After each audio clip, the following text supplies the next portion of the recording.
Hello and welcome to episode 1 of the Giant Pod podcast with me, Andy Wrintmore. This is a podcast about curiosity, essentially. It's me talking to interesting people from all walks of life, all different professions and passions and hobbies and everything in between, and just getting to the root of why they do what they do and what brought them to that place. And hopefully just having some really interesting, open and thought-provoking discussions and conversations along the way.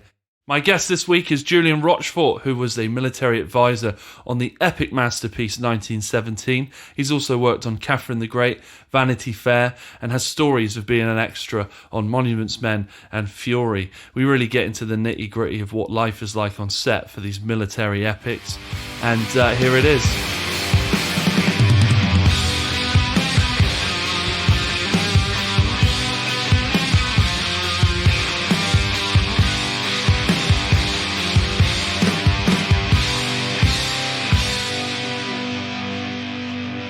Ring a bell, yeah?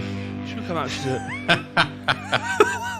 it? How you doing? Yeah, very good. Thank you again. Thank you for coming at this hour. Mm-hmm. It's not particularly late, but it's banging in Netflix in chill time, isn't it? That's cool. So tell us who you are and what you do. My name's Julian Rochfort, and I had the pleasure last year of spending nearly 3.5 months working on 1917 as an assistant military advisor. That's amazing. Yeah, and you've brought with you a ginormous. It's a tank shell or an artillery? It's a shell case, an artillery shell. It just looks scary. It looks like it's going to do some damage. But it's actually a prop. Right. It's not real. Okay. We were presented. All the crew were presented one of these at the end of the film. Okay. Hence the plaque on it. Yeah. And that's actually cardboard. The bottom. It's steel tubing. Yeah. That's with a cardboard end to make it look a shell, and then been painted and aged. That's all it is. It's very cool. Yeah. I like it. So everyone got one? Yeah. Oh, were they used on the set as well? Or? Yeah, you know the scene where they come out of the trenches and you've got all those artillery pieces, German artillery pieces, shell casings. Okay. That's them. So I guess what we should say is that there are going to be spoiler alerts. Yeah, of course. If you haven't seen it, yeah. And you worked on Fury as well, right? Yes, I was an extra on Fury many years ago. Blink and you'll miss me, but I'm definitely there. I was there. Yeah. So there are going to be spoiler alerts for the films that we're discussing this evening. Yeah, I'd imagine so. If you haven't seen them and you want to see them and you don't want them spoiled, you're going to have to click off this and go watch them first. Okay, cool. So how do you end up in this situation? Let's rewind into... Because this is part of the podcast, is I want to talk to people and figure out how they're doing what they're doing now, why they're doing what they're doing now. Well, let's rewind back to 1987 when I left school at 16. I joined the army about 4 months as a junior soldier, junior leader, after leaving school. I'd have probably been in jail if I hadn't joined the army, if I'm brutally honest. Oh, really? Yeah. Oh. See, some people join the army to get away from a heartbreak. Yeah. Oh, right. Was there a bit of that going on? Yeah, a bit of that. Yeah, it wasn't pleasant at home. So the army was a good place for me, actually. You know, I didn't do 22 years. I did 9 years, and I got to my mid-20s, and that was enough. Right. What was the moment for you in the army when you went, right, I'm done now. This is it. We've come to the end of the road. I think it was being told as somebody in their mid-20s that, you're having your room inspected every couple of weeks by some chinless wonder. I was like, really? I was getting really into music at the time. Yeah. And ended up leaving the army to be a roadie for a band, but that's another story. Oh. All right. No, we're going to get into that as well a little bit later. So I thought you were in the RAF. No. I work with helicopters in the army. Oh, I see. That'd be where I got it. Because I've seen pictures of you with your beret and your uniform on with helicopters and things like that. Yes.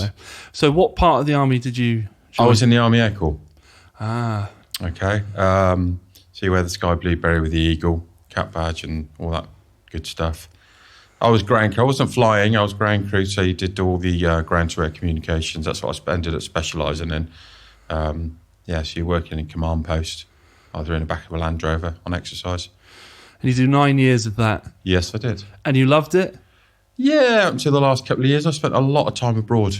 Right. I was in Germany for 3.5 years, 2 in Berlin, a couple of tours in Northern Ireland, a UN tour of Cyprus, Canada, America. So I did a lot of travelling. Right. I was chatting to a guy, I was at a house party the other day, I was chatting to a guy that did some time in the military, and he was telling me about they were in Canada on a prairie. Oh, yeah. And he was on a GPMG. I think it's a Gympie, yeah. Gympie is general purpose machine gun, I think.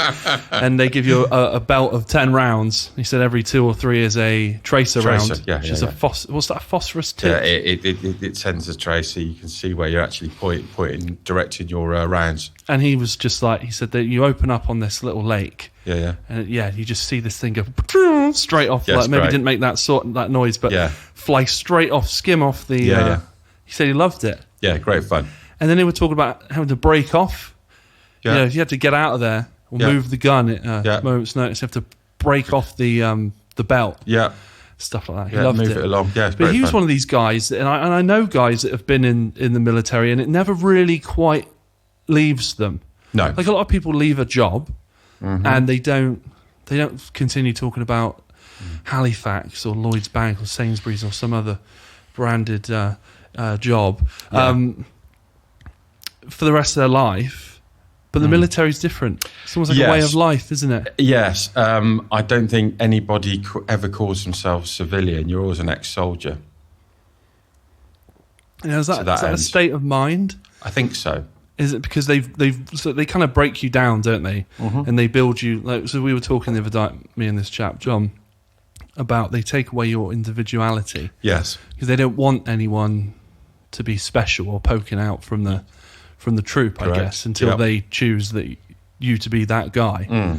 It's very interesting. I get why they do it, but it's an interesting thing. So you're in the army, 9 years. You realise, actually, I really like these 7-inch vinyls of Motown and Northern Soul and funk and stuff. That was happening while I was in as well. You don't like some rah-rah Rupert coming in and checking out your bunk every 2 weeks. No. And you go, right, I'm off. Where'd you go then? What did you do? What did I do? Yeah. I left the army to become a roadie for the 60-foot Dolls back in the mid-90s. So I was the driver and head of the merch, and I did some drum teching and bass teching for the band. And my mate, who was the tour manager, was away for a week or so I tour managed them as well. Yeah. Great times. I've done some touring myself. Yeah. And you've gone from a world which is all about structure and knowing 3 square meals, knowing where you are, what you're doing, when you're doing it, to... Is that what you needed? Like a blowout? Yeah, definitely. I left the army on the Thursday lunchtime, picked the splitter van up on the Sunday. Splitter van. You just have to say splitter van, and I'm like, just feel like I fill up with just joy and like, let's go. Yeah, exactly. Great. So it's a month's tour. Okay, and so let's get into why you're here. It's because you're on movie sets, doing military advising. How do you land that role? Okay. Let's start where one thing I always wanted to do was I didn't want to be an actor. I just wanted to be an extra. So when I lived in Hertfordshire, before I moved down here, so talking about 15 years when I moved to Hertfordshire, I joined a couple of extras agencies and started doing jobs. So in 2013, there was a roll call with one of the agencies I was with for a film called Fury coming up. And then wanted ex-military people for obvious reasons. So what happened, in fact, the year before I'd been on Duxford in Cambridgeshire for a few days doing Monuments Men as an American sergeant. Right. And I got chatting to this geezer who just left the parachute regiment. And he'd been in 24 years. Right. And he was doing private investigation and close protection work, like a lot of soldiers do when they leave. It just sounds like a bit of a badass. He's a nice bloke. But yeah, he is, yeah. They all are. They're all nice, aren't they? They're all nice until you piss them off. Yeah. But and I got chatting to him, and with Fury, they were doing like a morning assessment boot camp. And I went along to it. I'd known him before, and he went, "Yeah, you're in." I did the drills that everybody else had to do, but he was marking people down and stuff. And they wanted 50 core people to represent Baker Company, which is what's in the film, right? As core people. And 95% of those guys were ex-military. In fact, I keep in touch with quite a lot of them still now. And my mate Paul being one of them. So what happened after that, I was doing my normal job. I did that for a couple of months on Fury, finished the production, and went along my merry way and did other jobs. And then we moved down here in 2015, and I think it was about 3 years ago. Always kept in touch with my mate Paul, and he went, "I'm doing a job in Reading, glamorous place, but we're doing Vanity Fair." Which was on a couple of years ago on TV, right? Doing the Battle of Waterloo. Can you help me train a couple of hundred extras doing Napoleonic war drills, musket drills and stuff like that? I went, yeah, why not? So I did that for about 2.5 weeks, and that was, I mean, there's some footage online that I can send to you, but it looks great. You've got 200 guys. I've still got some footage on my phone somewhere. Of the training we did. So you've got 200 guys with no prior experience, and then you're getting them to march in lines of 200. In step? Not so much step, but shoulder to shoulder. Yeah.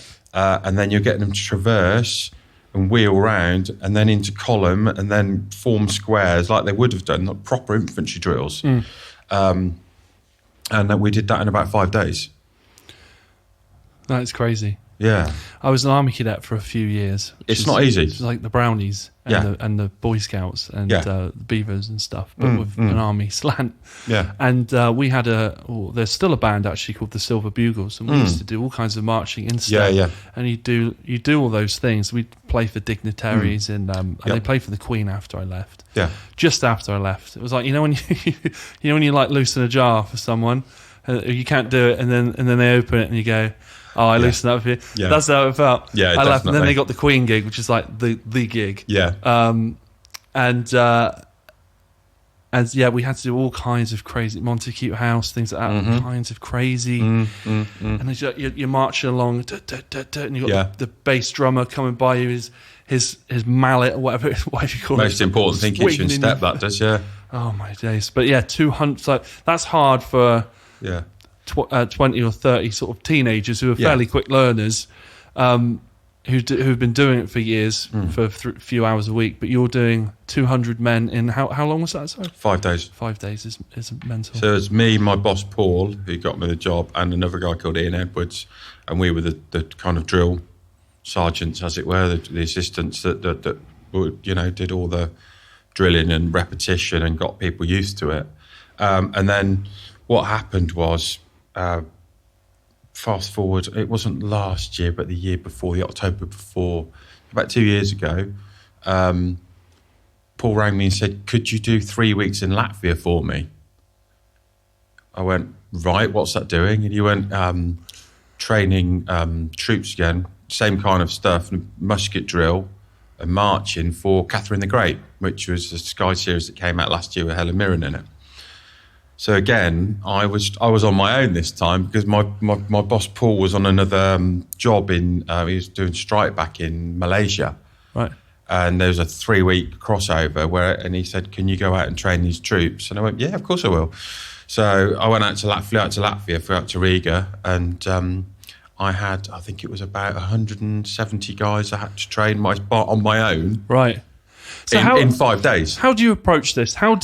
So you go, right, musket drills, but you weren't using muskets in the military in your time. Well, obviously. It's very similar. You're not that old. So how do you approach, do you sit in a room with a musket and you go, all right, I need to learn how to use all of this before I start teaching other people? Or you studying via YouTube and books? Study. And how much of it is sort of winging it for a bit? There's not a lot of winging it, actually. No. Whenever Paul asks me to do a job, I'll say, "What would you like me to study?" Right. First thing. What do you need? Question. And I managed to track down, when I did that job, I managed to track down, don't ask me how, because I can't remember. I've still got it at home. It's a Russian drill manual that had been translated from 1795, and that was it was meant to be set in 1760, and that was the closest I could get. That's so niche. It was very niche. Yeah, How did you find that? Actually, you just said don't ask you, but a lot of searching. But Russian eBay. So I spent a lot of time studying that, and then getting down there. And the difficulty with doing that job, all the young lads, I had 170 lads. The young lads were really good. Their English was perfect. Right. But a lot of the older guys spoke Latvian or Russian. Okay, so you've got me calling out drill in English to Latvians, half of which don't speak English at all, and the guy that was assisting me was Lithuanian. So what he was doing was speaking in Russian to these guys, and the young lads were helping the guys that didn't speak English, speaking in Russian and telling them what I wanted. That sounds pretty draining. Yeah, it was pretty full on. So the perks of the job is travel. Yes. And how well are you looked after? When you say you go 3 weeks in Latvia, what can you expect when someone says to you, "Do you want to spend an X amount of time in this place?" What do you expect? What is the minimum that you expect? I mean, I'm quite happy to rough it personally. Right. It doesn't bother me. But normally you get a hotel, you'll get evening meal. You obviously get breakfast at the hotel, and you tend to get a per diem, which is a certain amount of money per day. Being on tour, you get a per diem. Money on tour? Yeah, I've really got to the money. But you get a certain amount per day given to you per diems to buy an evening meal. Actually, one time we did get we got a little skim off the top of the dead Kennedys per diem. Of course.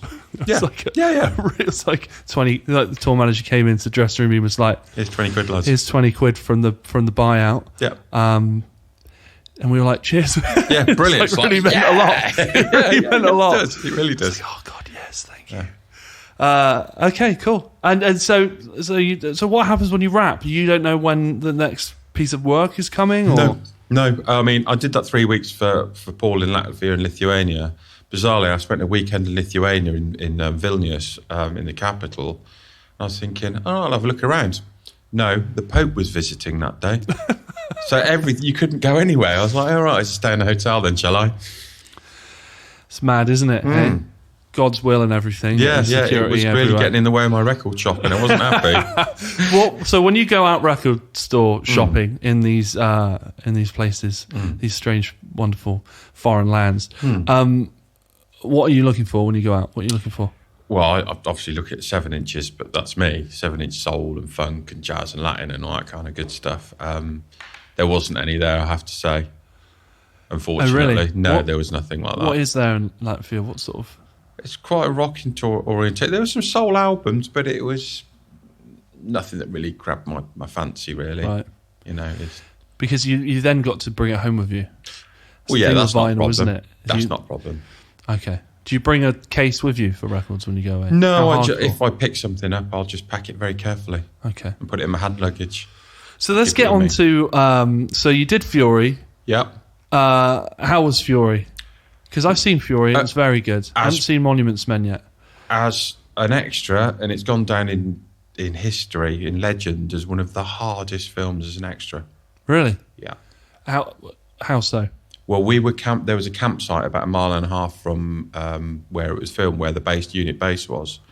And Monday to Friday, we stayed there at a reduced rate that the film company had got. I had a people carrier at the time, so I just dropped all the seats and slept in the back of it. So it was like being on exercise. Right. So you'd run around in uniform all day and then get back, have a shower, have some scoff, and turn in for the night. I was in bed by 8:30, 9 o'clock.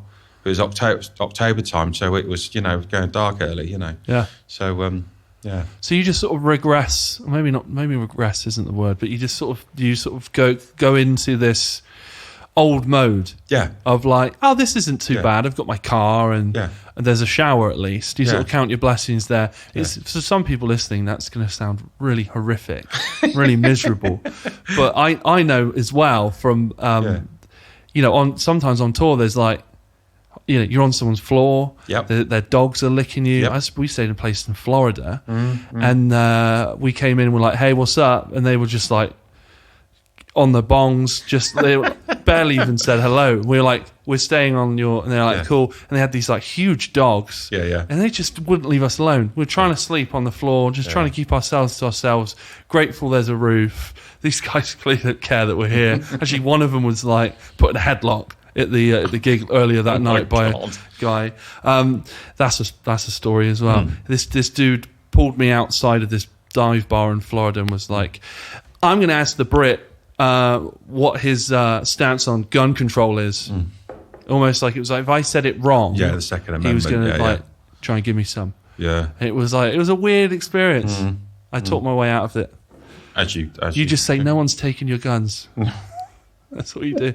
No one's taking your guns, and then you survive.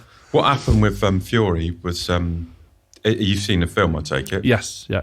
So when they're doing the attack across the field, the beet fields, towards that tree line and the trenches, that took 2.5 weeks to shoot that.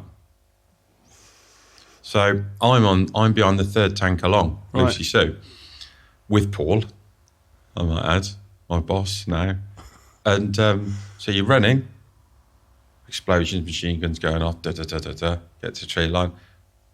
Right, reset, trudge back across, then do it again from a different angle, back across. And we did that for weeks. And that is knackering when you've got mud collecting on your boots beyond one of the diesel fumes all the time. It was pretty horrific. That was pretty difficult. You're having breakfast, which was not great, at 5:30 in the morning, and one day we got fed at 3:00 for lunch.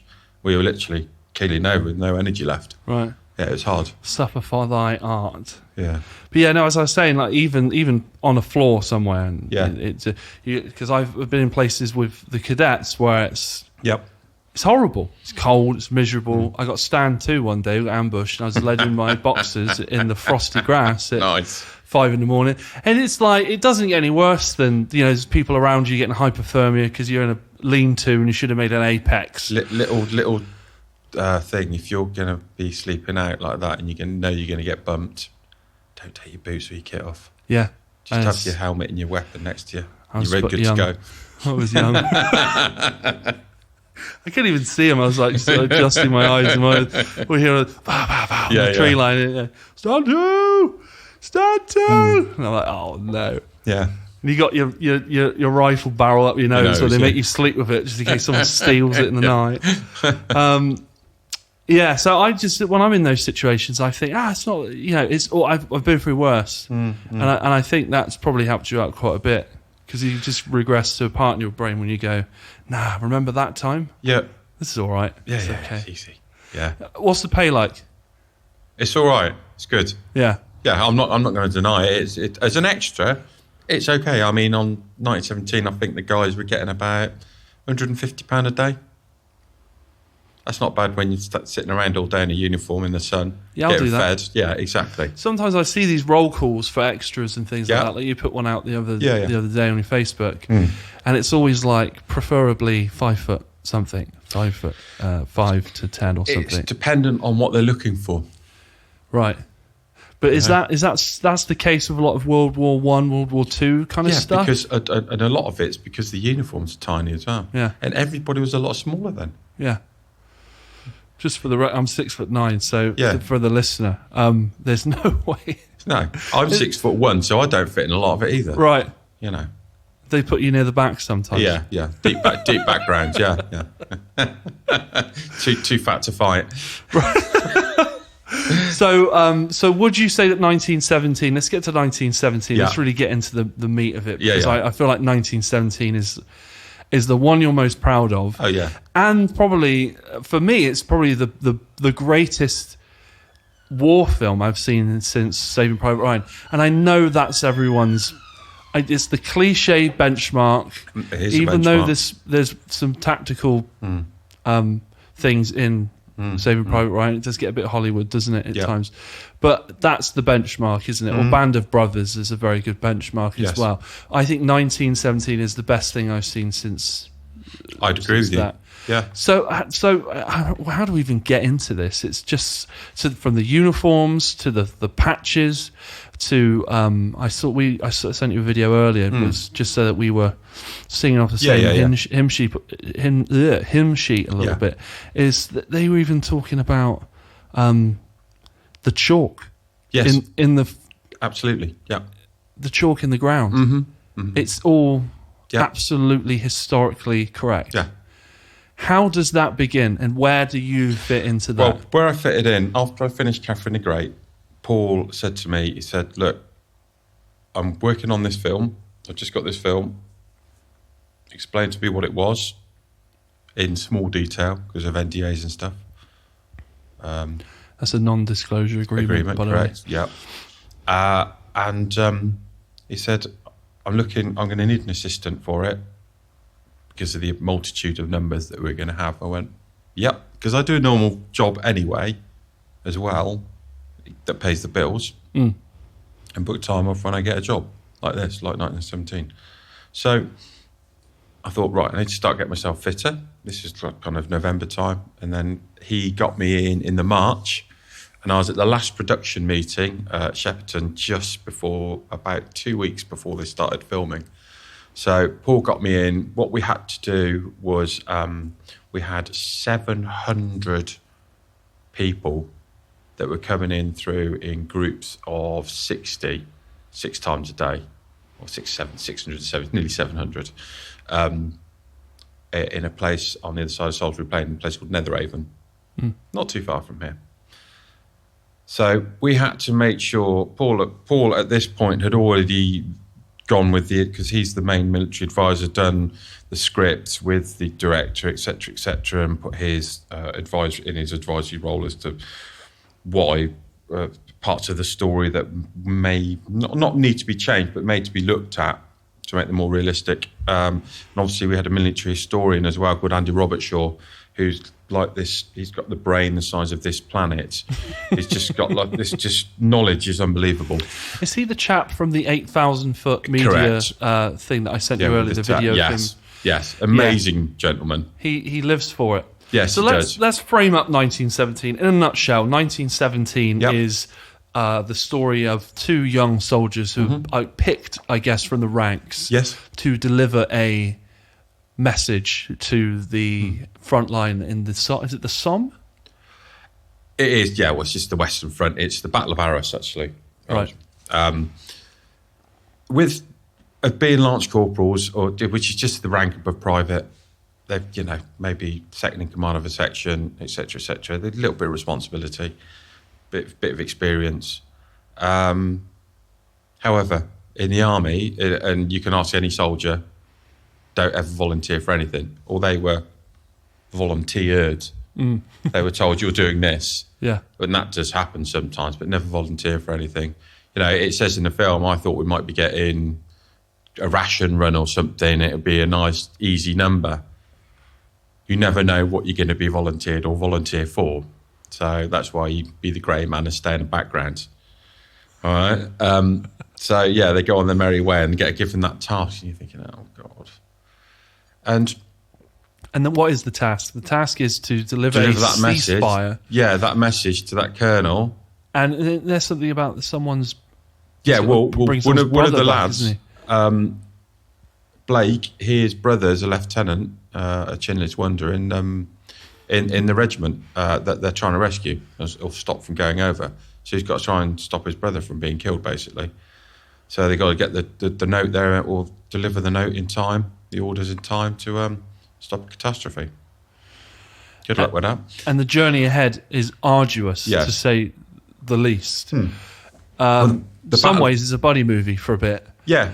And so you've prepared for this with all these numbers. Do you work really closely with the wardrobe department? Yes. Okay, so tell me what does the first few days to a week on set look like compared to maybe the end week on set? Well, there's obviously a lot of things you have to get right at the beginning. Yeah. And then once that's all squared away, there's other things that you... So this film in particular, because of the way it's shot, the one shot, because you're going through the trenches and you're seeing people's faces very close up. Yeah. So my mate Paul, they did an open casting in Salisbury, and the director Sam Mendes picked hundreds and hundreds of faces, like 700 faces. We then took them on the assessment to see if they're physically robust enough for the task ahead, and that's what we did all day. So what you've got 60 guys. You give them 10, 15 minutes drill to see if they can actually listen to what they're being told. And then we'd have some imaginary trenches and we'd have them advancing across the field, which comes to the last shot at the end. All right? So you've got to get out of a trench, advance, and then you've got to advance, and then you've got to react to different calls. We were going artillery, so they'd be like that, or take a shot, they'd be taking a shot like that, or down, and they'd just hit the deck. And we had that doing about 300-400 metres doing that, and we did it about 4 or 5 times to them. You'll be surprised how many lads between 18 and 24 went, can't do any more of that. Really? Yeah.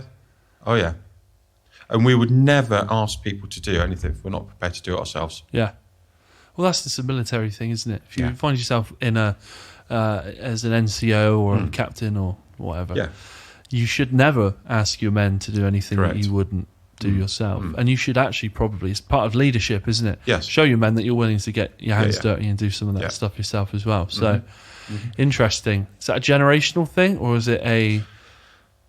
I mean, there was guys that some people desperate to go on it. One guy actually had a fracture in his leg, when a bones in his leg, and came on and said, really?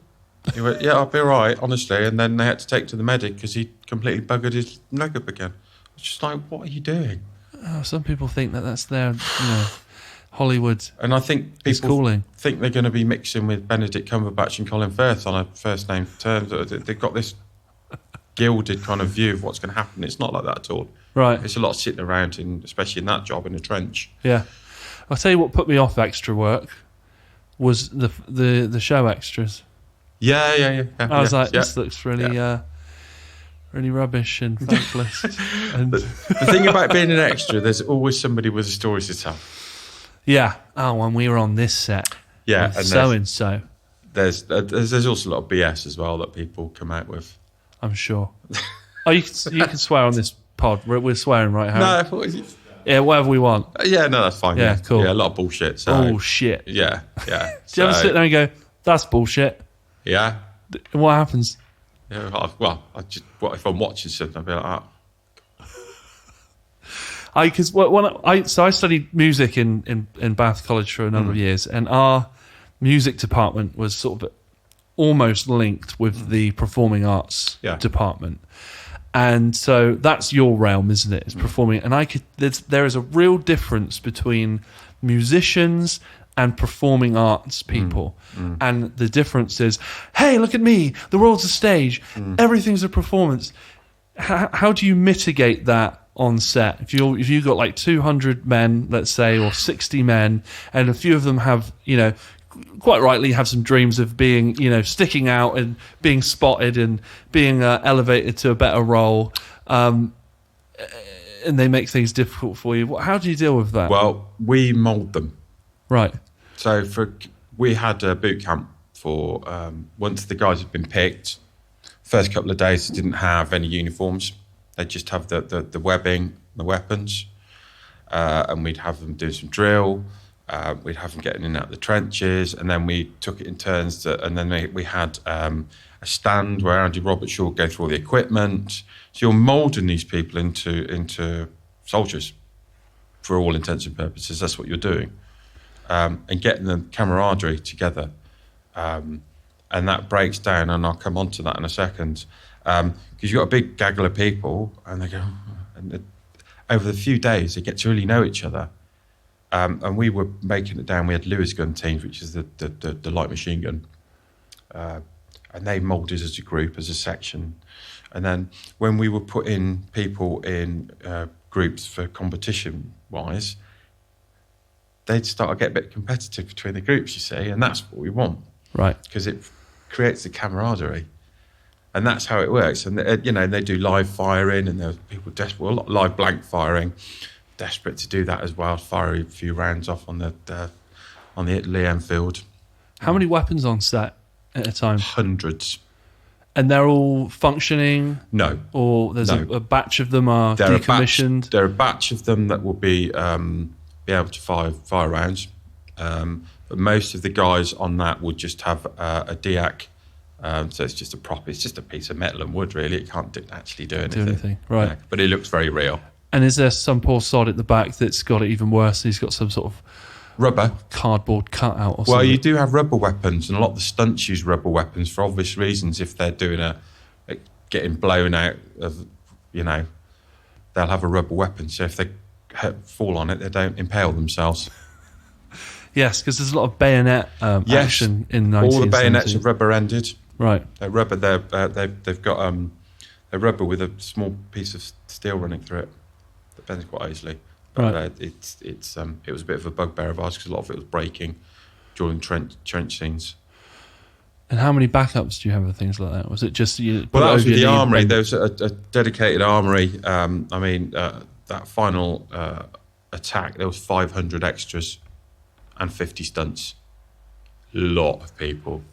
It's such a stressful film to watch, and I don't mean that in a negative way. It just, you get so invested in this journey against all odds. Yeah. And the things that these characters go through for what happens at the end is incredible. Tell me about the village. You rebuilt. That village was built from scratch at the back of Shepperton Studios. And which village is this? The Acoust village, the bombed out village where you've got all the fire and the flares and that going off at the end.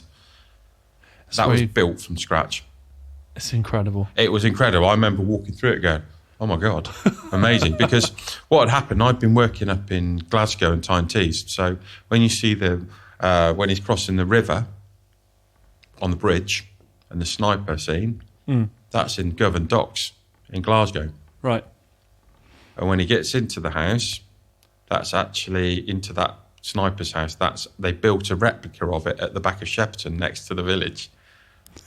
So he can look when he wakes up out into the town.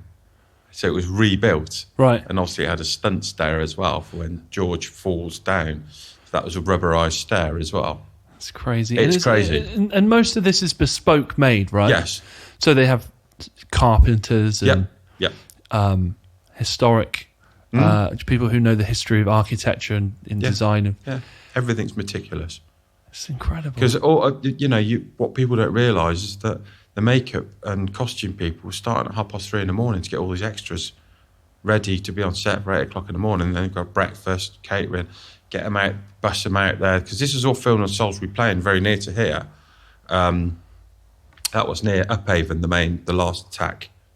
That's where it was, just on the outskirts of Uphaven.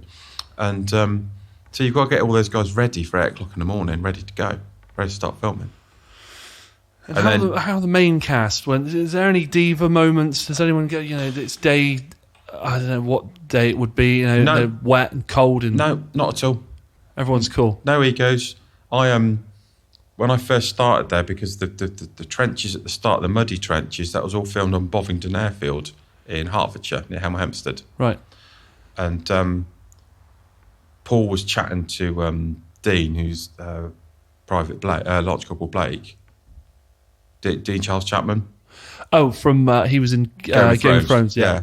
And I just went up to Paul because I wanted to ask him something. I went, hi Dean, my name's Julian, I'm Paul's T-bitch.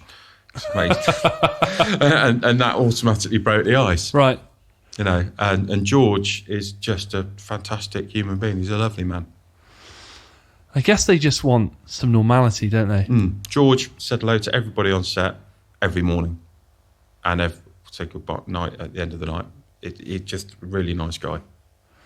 Who's the worst on set? Can you? I don't know if you Me? want it. No. I don't know for professionalism reasons if you want to call anyone out. But no, not at all. Not at all. Everybody was just get someone a job. It's a long day. Yeah. You get in calls at 6, 7 in the morning. And you work until 7, 8 at night every day. That's just literally collapsing when I got home because I was driving home every day because it's only on Salisbury Plain. Yeah. For all the Salisbury Plain stuff. And when we were in Glasgow, I used to get to the hotel and have a beer and some dinner and go to bed. Too tired to do anything else. Madness.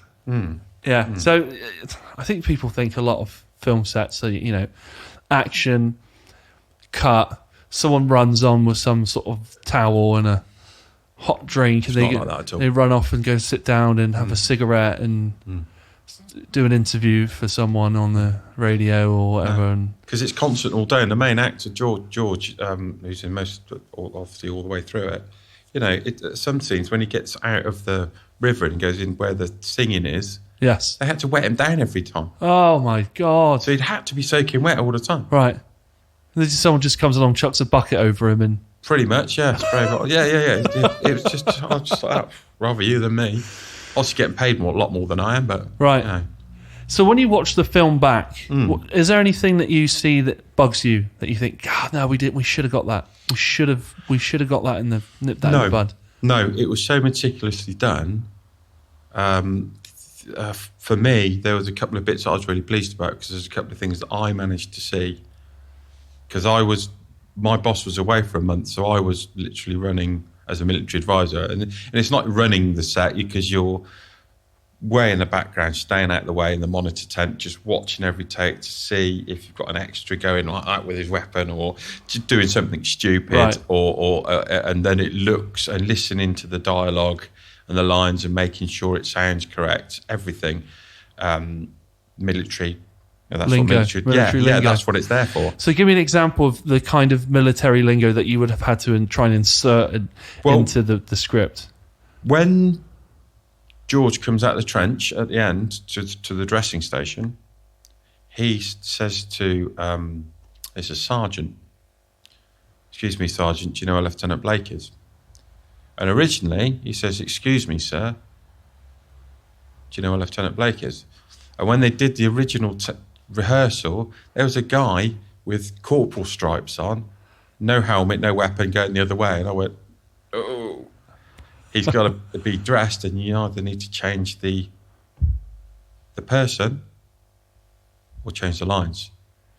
So they changed it to an officer and did a couple of takes, and then I sat there again, and then they changed him again, and there was this, it was 2 hours, they've obviously decided, the director decided they want a different face, and they stuck this sergeant in there, and I was like, well, you need to make a call here. You either need to call him sergeant or put him in an officer's kit.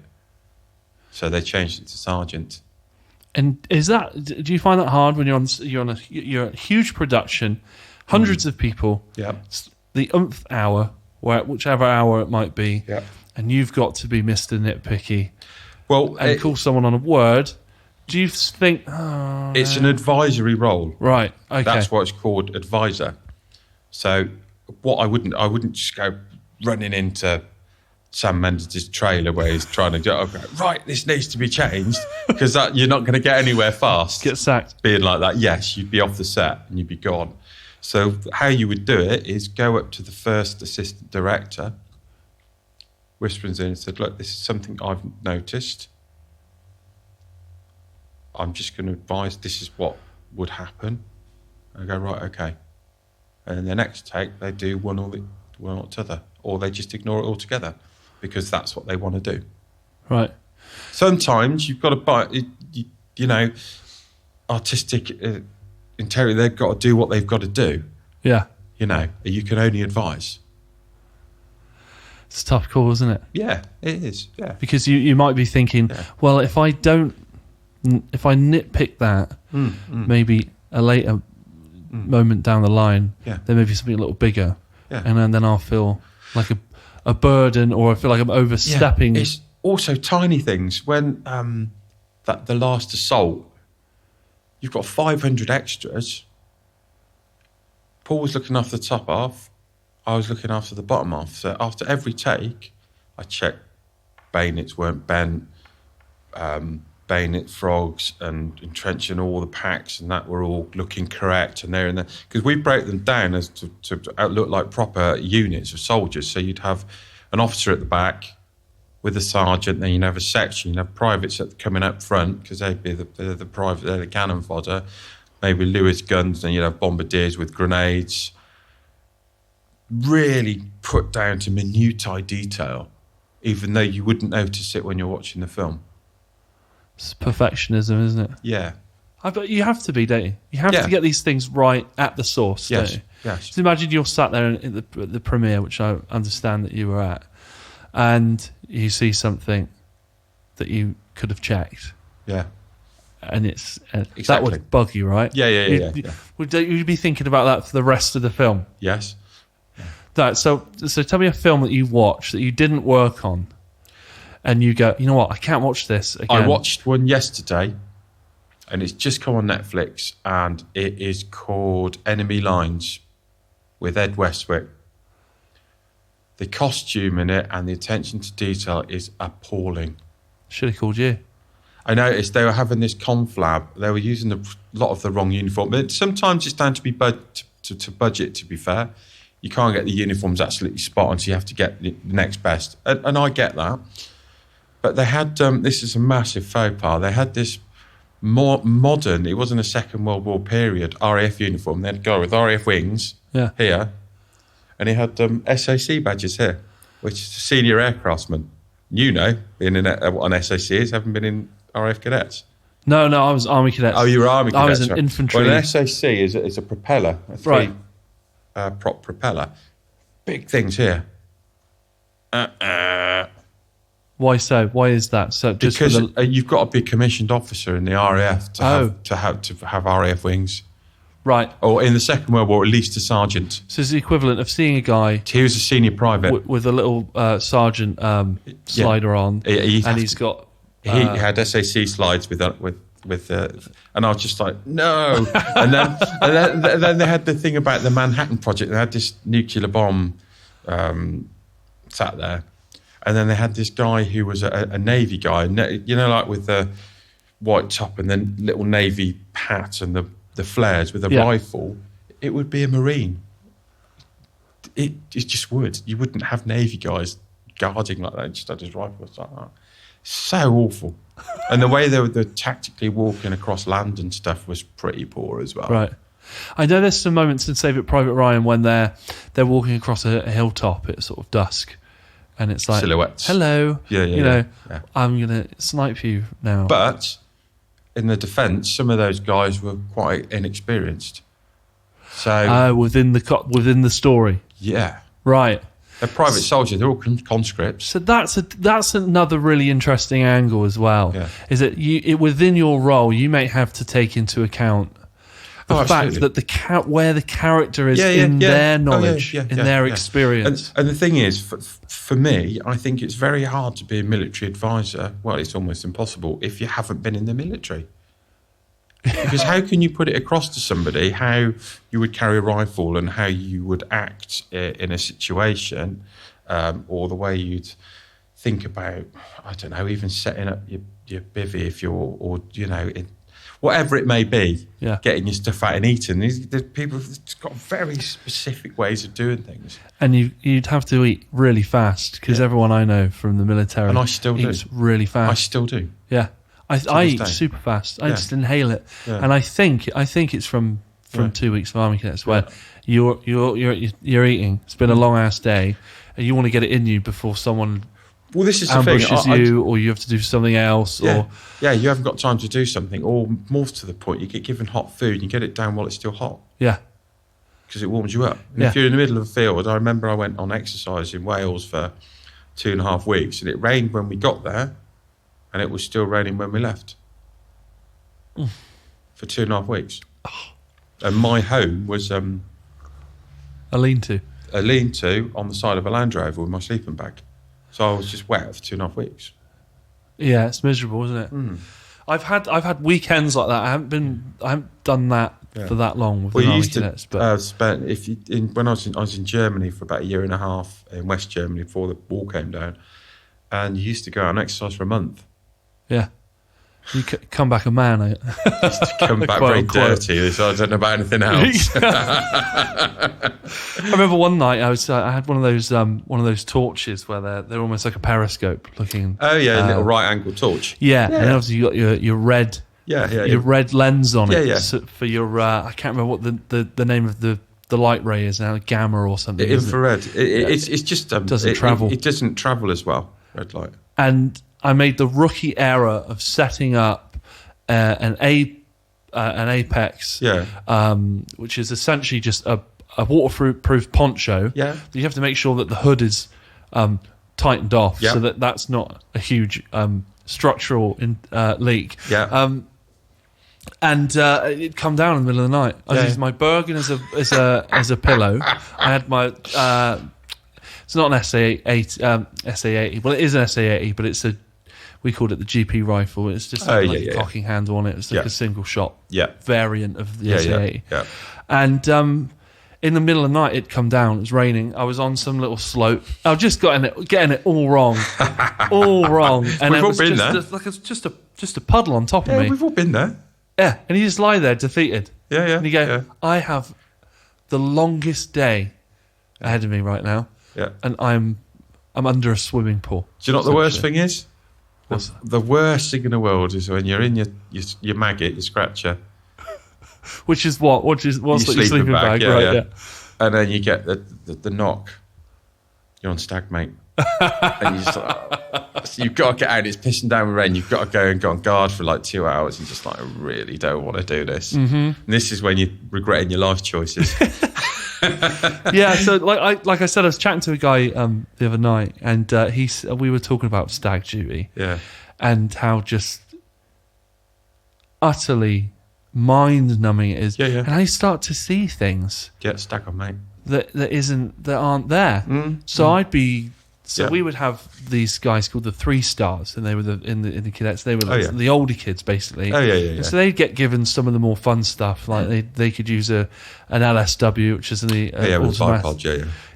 So they'd have the automatic weapons, and they'd also like initiate a lot of the ambushes. Yeah, and they were just responsible for a lot more of the sort of the mischievous fun, right? Yeah. And so all of us young'uns are we're in a foxhole and.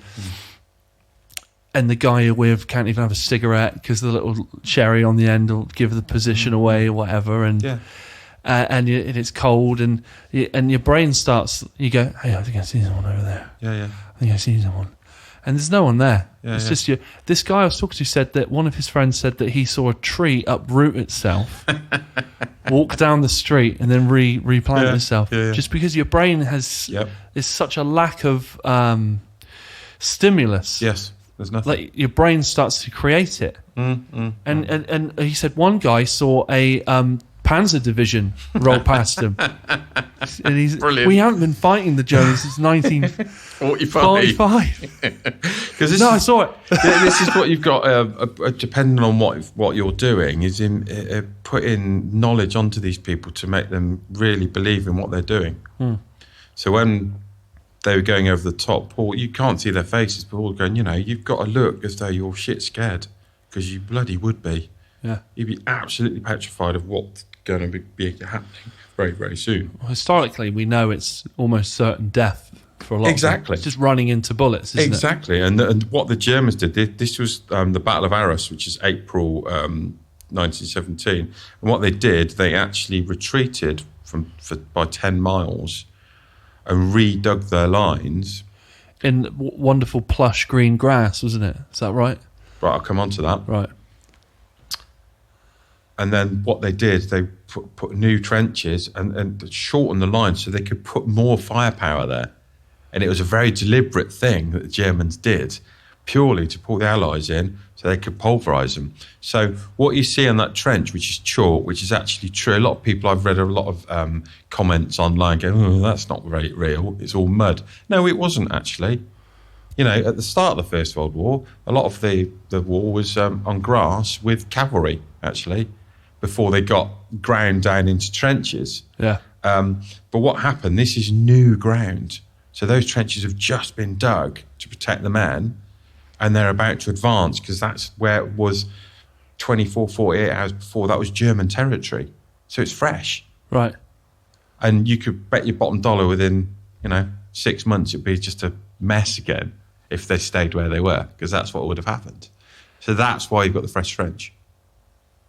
It's just amazing. It's amazing the levels of ingenuity, the levels of cunning, the levels of cruelty that we're capable of. Well, I with the army, when we were doing the boot camp, they were test firing the Vickers machine guns. Right. And Dave, one of the armoured, said, Julian, do you want to have a go on this? I need to test the Vickers and get the gas setting right so it runs properly, works properly. And he said, because they've got canvas belts, the Vickers, right, and put 50 blank rounds in. And I was like, just the best thing in the world. I mean, it's a lethal killing machine. Yeah. But the same side of the coin, it was great fun to have done that. But you think, that standing in front 600 of that. rounds a minute. Oh. And in World War One, yeah. I mean, what's the nearest innovation in killing to World War One, the previous one? Sorry, how do you mean? So, World War One, you have tanks, you have the biplane, yeah. You have the Vickers machine gun. Yeah. So that's a big step up from previous wars. Yes. So where's the next nearest for I guess for perspective? What was the next deadliest weapon preceding that? So would it have gone from muskets straight up to? Because there's quite a jump, isn't there? I guess that's what I'm saying. Yeah. From World War One to World War Two, the jump in lethality was quite. There was a big sea change in the American Civil War, actually. Right. And it went from muskets, and muskets were all the way through, but to the end of it, and another reason the North won, because they started using a lot of rifles. Right. Because muskets have got a smooth barrel. Yes. Okay. So you're firing a musket with a smooth barrel over about 50 yards, and it tends to go off there. Right. Whereas a rifle will keep it straighter. And that's due to the rifling in the barrel, which is it's a groove. A spiraling groove. That's right. And it keeps the projectile straighter. Because it's spinning. Yes. Is that called centrifugal gravity? Correct. Right. And that keeps it going to a longer range. Also, in that war, you had the start of armoured ships. Right. In the American Civil War. And then you also had the start of the Gatling gun. Which was a crank device. Mm-hmm. So jumping onto the battlefield of World War One, would there have been veterans of the American Civil War? Probably not. Or people the American Civil War was 1861 to 1865. Oh, okay, no, absolutely not. No. And obviously you had things like the Boer War at the turn of the century, 1905, and they were using, and obviously the Zulu Wars, Battle of Zandalwana, etc., which they're using the Martini Henry, which was a single shot. Ah. That was a single shot, put a new one in the top, clip, bang. And that's so you're showing the it's got that sort of it's got a bit like a Winchester, it's got a cocking handle. Underneath the but the way you feed it is into the top, so you feed the bullet the round into the top, like that, clicking it in, bang, ejecting it. Yeah. New one in, bang, etc., etc., etc. But it was rifled and it was a brass cartridge, right? As opposed to with a musket, it was a piece of cardboard with gunpowder inside and a lead ball and a piece of wadding at the top. That's the difference. Wadding, yeah, big difference. So it's a big jump. The last conflict into World War One. Yeah, massive. Soldiers saw things that they. I mean, can you imagine seeing a tank? Well, for the first tanks were 1916. Right. So when the First World War started, it was a lot of cavalry charges at the start. Then it bogged down into trench warfare with machine guns. And then you started getting things like mustard gas. Right. And chlorine gas. So they had to develop gas masks. Yeah. And then obviously planes started coming in. And obviously they got better, machine guns got better and better and better. And the artillery got bigger and bigger and bigger. And then you had things like you had the big digging tunnel teams to try and blow enemy trenches up with massive underground explosions, which they showed in the film, that massive crater, and that did happen. And then at the end of the war, the Germans started using, which they used very successfully in the Second World War with Blitzkrieg, they started using stormtroopers, hence the name. Right. And the Star Wars name, Stormtroopers, where they were using submachine guns and lots of grenades. What is that? Is that like That's a shock and awe tactic? Yeah, it's shock and awe. Yeah, it's a 30-round mag submachine gun with loads of stick grenades. It's just like fire superiority. Yeah, but they were losing an awful lot of men because of it, and they couldn't afford to take the losses anymore. Is that because it's quite a slapdash? It's a very sort of uncontrolled. It's going to be a high attrition rate, isn't it? Right. High attrition rate. Just that phrase is putting an end to war. And obviously the Americans joined as well. Yeah. So they were kind of done and dusted, really. Madness. It's crazy how war innovates things faster than peacetime. Yeah. Well, Second World War was even worse, wasn't it? Yeah. I saw on YouTube the other day an artillery cannon, I guess you'd call it, fire a nuclear warhead. Yeah, artillery piece. Yeah. Local, Yeah. Small nuclear. A small nuke. Yeah. But it was just... Yep. Why? Do you know what I mean? That's the exactly. question. Why? Yeah. Why do you need to? Yeah. Because you can. I think that's part of it with this stuff, isn't it? It's people go, well, what would happen if we did that? Yeah. Well, try it. Yeah, because obviously with my boss Paul, his name's Paul Biddis, by the way. If you look him up on the internet, there's an awful lot of stuff. He's the go-to person in the industry, without a shadow of a doubt. Right. He's been there, done it in his military career. There's a lot, there's a couple, although there's one in particular, I won't name him, who's purported and try and let everybody know that he was ex-SAS, etc., etc. He wasn't at all. He was and no shame in it, he was a gunner in a tank, right, for a few years. Be proud of what you do. Don't try and bullshit people because you get found out. Yeah. And they say the SAS is the biggest regiment in the world, don't they? Yeah, of course. Because everyone claims to have been in it. Yeah. Like the first Sex Pistols show. Yeah, everyone claims to have been there. There's about 10,000 people on the balcony of the Iranian embassy in 1980, yeah. Stormtroopers. Yeah, absolutely, yeah. I did actually spend some time at Hereford. Right. Not in the SAS, supporting them with helicopters. But, that was great fun. And I can say hand on heart that I did it. Yeah. Because there's no bullshit there. It's strange, isn't it? Yeah. People lie about... Oh, people do it all called the time. stolen valour, isn't it? Yeah, people do. There's a thing called the Walter Mitty Hunters Club. The what, sorry? Walter Mitty Hunters Club. Off the old... is Walter Mitty a fable? Yeah, pretty much. A fable? Yeah, a bit, people trying to gain notoriety or financial, through by saying what they've done in the past and they're daring to when they've actually done claiming things. I've met loads of people in my life who are just massive liars, huge bullshit. Yeah, so have I. Yeah. And they tell you these extraordinary stories, thinking that you're going to believe it. There's a guy on Fury. Right. There's a guy who's an extra. He was American. Yeah. Made out he was a bit like an Arlie Ermy on the Full Metal Jacket, a training sergeant. Oh, gunny. Yeah. Gunnery sergeant, giving all that bullshit and marching us around and stuff. What he actually was an RAF sergeant, which is a ground crew. Basically, he was an RAF baggage handler. And this is at Lakenheath. This is absolutely no lie. Right. And he got found, and he was just a camera pest. Every shot, he was just there. He suddenly appeared. You could guarantee he'd just appear in the background. And they ruined a lot of the film. Where's Wally? They had to take parts out of Fury for that reason, because he was just wouldn't leave it alone. To the point he was even writing songs and stuff and trying to get David Ayer to include it in the film. I jest you not. Write the theme tunes. Yeah. It's like that. God's honest truth. Oh my God, that's amazing.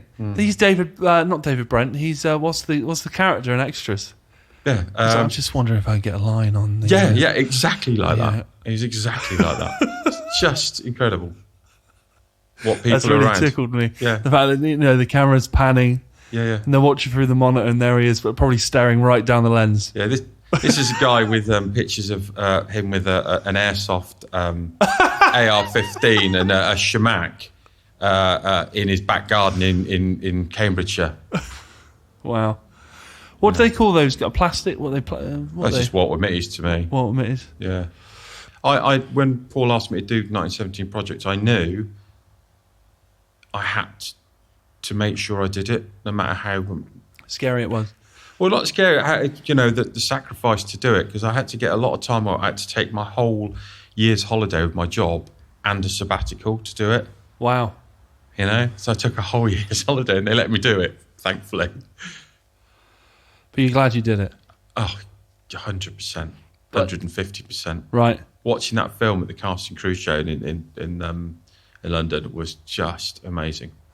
It is an incredible film. It's an incredible artistic achievement. And if I never ever do anything again, I've done that. That film isn't going away. No. Films like We Were Soldiers or Tigerland or something, they do kind of fade or wind. What were they called? Was it Wind Takers, Breakers? With Nicolas Cage. Wind Talkers. Wind Talkers. I still haven't seen that actually, but I've been meaning to. But things like Platoon, Private Ryan. I watched that last night, Platoon, actually. Yeah, I saw that recently. It's just great, isn't it? There's something. The Vietnam War was a very unique war in terms of culture, culturally, aesthetically. It's all on its own. Very interesting thing. Have you ever come across that fella? I sent you a video earlier, didn't I? Dale Dine. I haven't. Is he a legend on set? People talk about, we worked with him, and because he's the guy that came out of the military. He watched all these films, and he was like you, disgusted by some of the military correctness and the tactics and things. And he said, "Look, I'm going to create this position for myself and tell Hollywood that." Realism is important within military. Yeah, I don't really know much about the guy, but Platoon's a good film. Yeah. How much he had input into it, I don't know. Yeah. I know he's one of the advisors on it. I watched a thing earlier, and he said that he took all the guys from all the big Hollywood stars to your boot camp style thing that you were mentioning earlier. So he took them 80 miles into the jungle. Yeah. He said he got the effects guys to put explosive charges in the in the cliff sides or wherever. How much of that is true, we'll never know. Wow, I like because you can't have ordnance packed away where people might be stepping on a film set. You blow up Charlie Sheen and he's out of action for 9 months because he's got big scars on his face. Yeah. Who's going to be in the poo? In the poo, yes. Exactly. So I would take that with a pinch of salt. I would like to believe it, though, because it's just such a fantastic story. So the legend goes, he takes them 80 miles into the jungle. There's some goodies packed away, explosives. They do drills, and he tries to beat the Hollywood egos out of them and do what they would do with a regular unit. Yeah. And he said at one point he blows the side of he gets the what do you call it, the ordnance? He detonates the ordnance, the explosives on the hillside or whatever, and he jumps down in a foxhole with one of the actors. Oh, yeah, I saw that about getting a magazine. Yeah. Give me a goddamn magazine, private! And the guy reaches in his bag and hands him People magazine. Yeah, I know. And he rolls it up, beats him with it, and says, "Not that kind of magazine!" I'd take that all with a pinch of salt. Stop it. I want it to be true. You can't go around beating and berating main actors for because they're just getting into the role themselves. He said, but by the time they'd finished with this, by the time they got to set, they were a unit. And they were exhausted. Of course. And they were in the role, and they moved, and they in Fury. The main tank crew. And I got to know this geezer quite well. David Ayer's old school friend is a Kempo karate instructor. Who is David Ayer? The director. Oh, okay, right. Sorry. His best mate from school is a Kempo karate instructor in Las Vegas, LA, even. And he had them training with him every morning.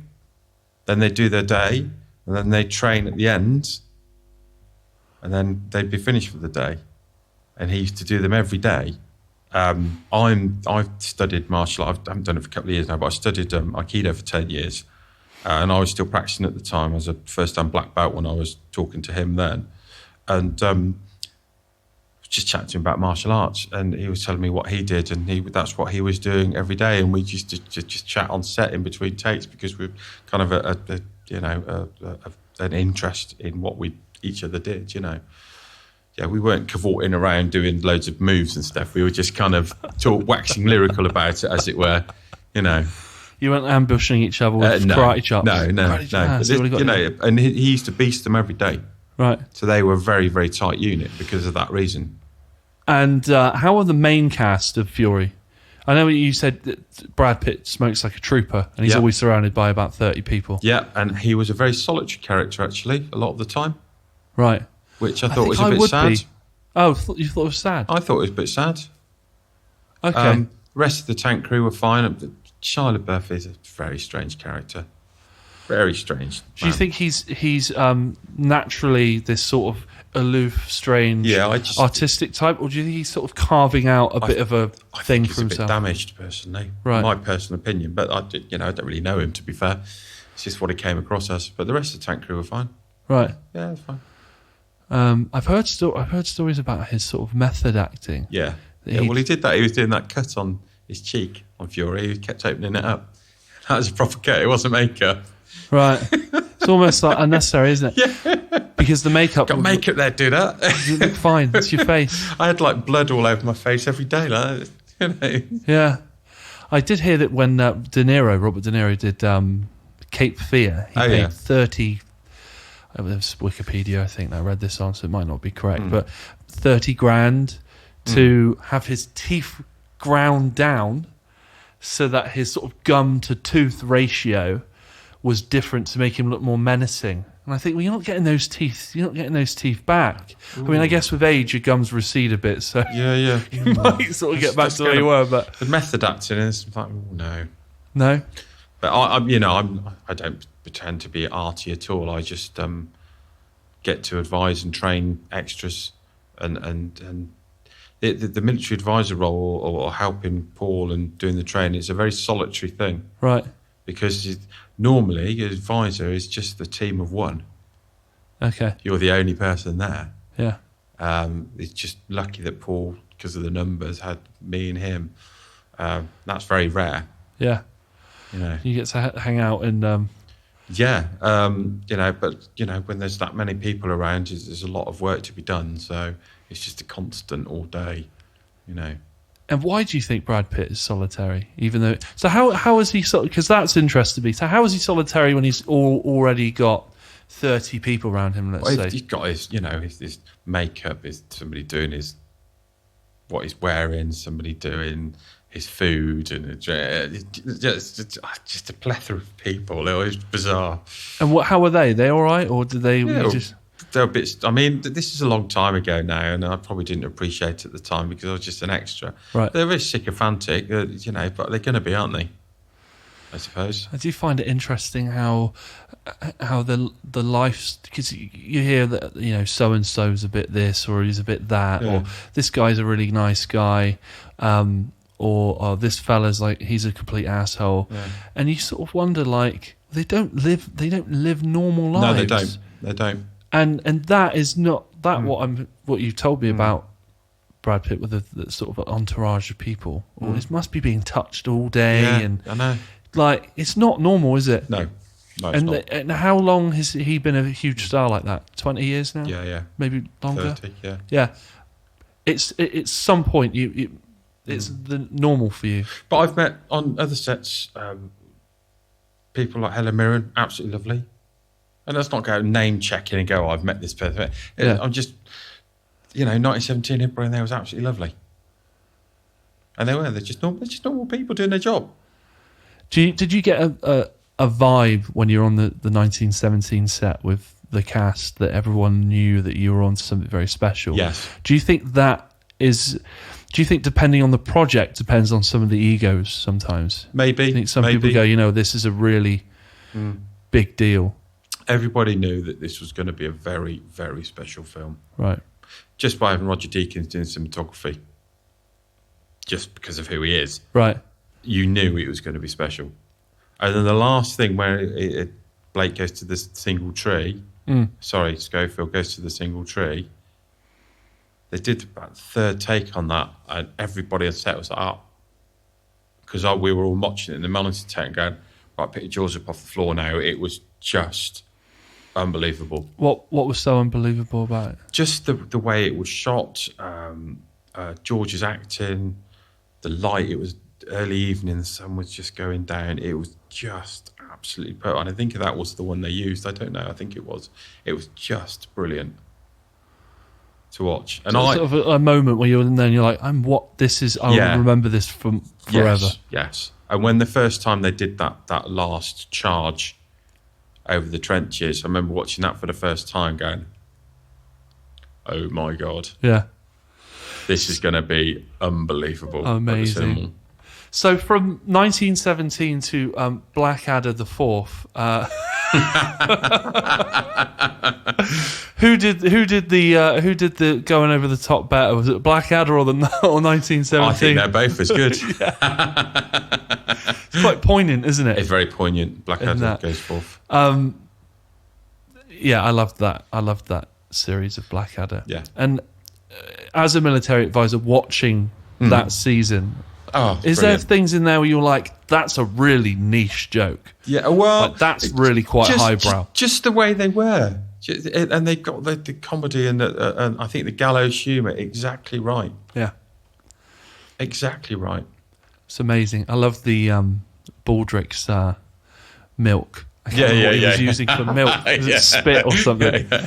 Yeah. We ran out of milk 6 months ago, sir. Great. Yeah, I mean, so who knows what's around the corner for me? COVID's obviously affected everything. Right, yeah, we should talk about that. My boss is, my mate Paul is working on a dinosaur film at the moment, I think. That was another question I had sort of in my mind was if someone said, we're going to do a Halo movie and it's all Starship Troopers, whatever they're on, 5, 6, whatever. Yeah. Do you step up then? Because I guess your job then is to create continuity. Correct. Than... Thing is, if you've got a soldier stood there with a weapon, they're always going to move in a certain way and do certain things. Yeah. If you've got somebody just going, it doesn't look good, does it? No. So you've got to imbue the what it is to be a soldier onto these people, no matter what costume they're wearing and what weapons they're using. And you can sort of tell in real life who's ex-military and who isn't, can't you? Yeah, well, it's funny. I was chatting to somebody. I was meeting somebody in town last week, and they went. And it's funny. They said, "I was just following you. So I could tell it was you a mile away because you were marching, even after all this time." Yeah. I went, "Really?" She went, "Yeah. Marching. Yeah, marching on. Yeah. There is a walk, isn't there? Yeah, there is. There's certain ways some people carry themselves, and you're like, oh, I think you probably. Yeah, it's funny. You never lose it, I don't think. It's an interesting one. Because my boss has already been working on some futuristic thing, right? Already, and he's got other futuristic things that'll be happening in the future, which I'm very excited. I'd give my right arm to even have a day on one of those. Star Wars. I can't talk about it. Star Wars. No, it's not. No. Star Trek. No, better than all of that for me. Better than that. Yeah. Battleship Galactica. No. Starship. No. You can guess as much as you want. I ain't going to say anything. SG-10. Because I can't. No, I'm just challenging myself now. Yeah. How many of these series can I think of? But he's got some exciting projects, and if I can get involved, if he asks me to get involved in some of them, then that's great. Is it a Red Dwarf movie? No. So I was eating the mic a bit then. So I was so into that. Then. Is it this? Oh, amazing! So what is your so that scene with the tree in 1917? Yeah. Is that your defining memory? What's the most cherished memory you have of being on a set? Good question. It's the one that you think, you know what? I think that's the one for me. I have to say that with George running along the trench line, with the explosions going off, that was pretty special. I was pretty up there watching that. I've still got some footage on my phone of that I've taken myself. Right. But just seeing that, it's just like, whoa, seeing it firsthand. Powerful stuff. Mm-hmm. And it's in a one take format, which means that the camera never cuts away. No. And it's not a literal. Some films have been done, haven't they? Very practically. Yeah, but it was done take. very, very intelligently. I can go through the whole film and go, that was filmed in Bovingdon, that was in Glasgow, that was in Salisbury Plain, and I could tell you the whole film. The transitions are seamless. Yeah. It's incredible, isn't it? Mm. It's such an engrossing way to deliver a story, a narrative. And I think the favourite bit for me is obviously that bit at the end, but seeing the guy, when I'm checking through the guys to make sure everybody's looking right and they're in correct position for the next take, is seeing the smiles on the extras' faces that they're really enjoying and loving being part of that film. That was another thing I was curious about as well. Is what line do you straddle between being a sort of quasi drill sergeant and a someone that understands that these people aren't military people? We have an ethos within the group with Paul, who I work for. No matter what job we're on. And because we've both been extras ourselves, and there's another guy who works for him as well, a guy called Spencer, very experienced guy, and me and him tend to do a lot of work for Paul.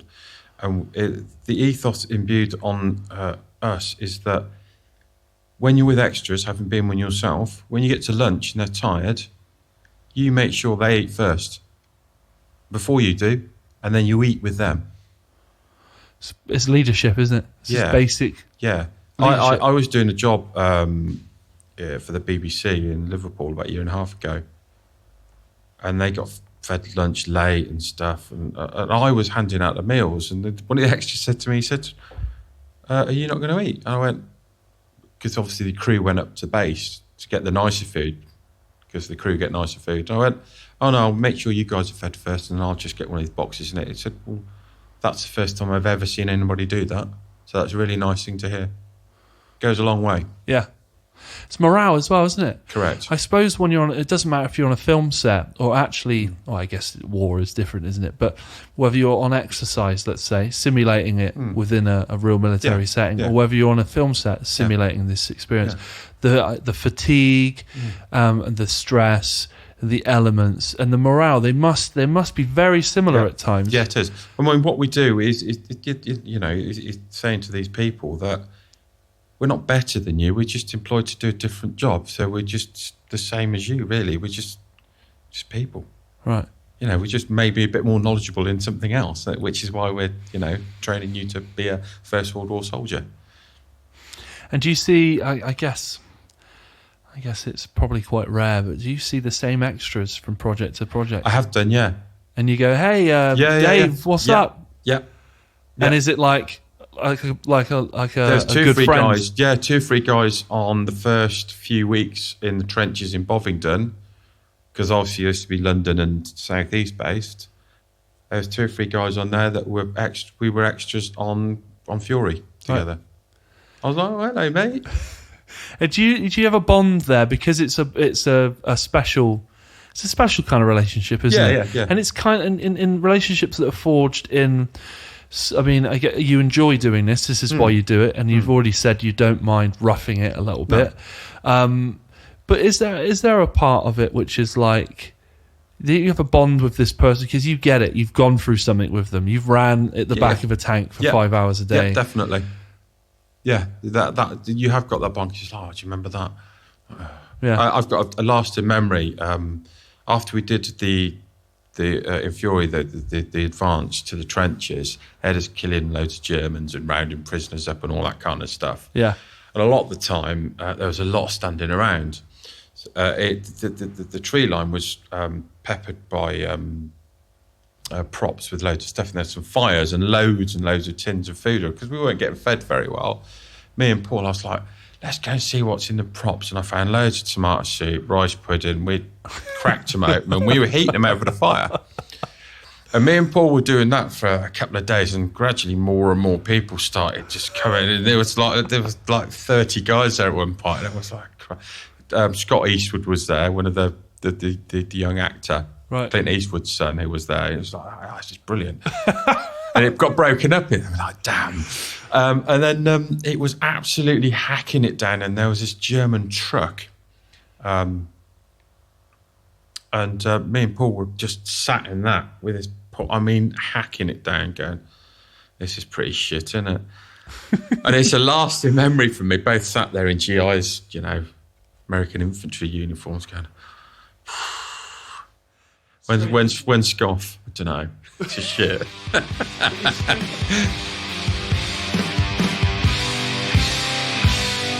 Thanks again to Julian for coming on the show. Check out some of the things we spoke about in the episode description show notes. Don't forget to like, subscribe, and leave us a review. Follow me, Andy Wrintmore, on Instagram and at Andy_S1S.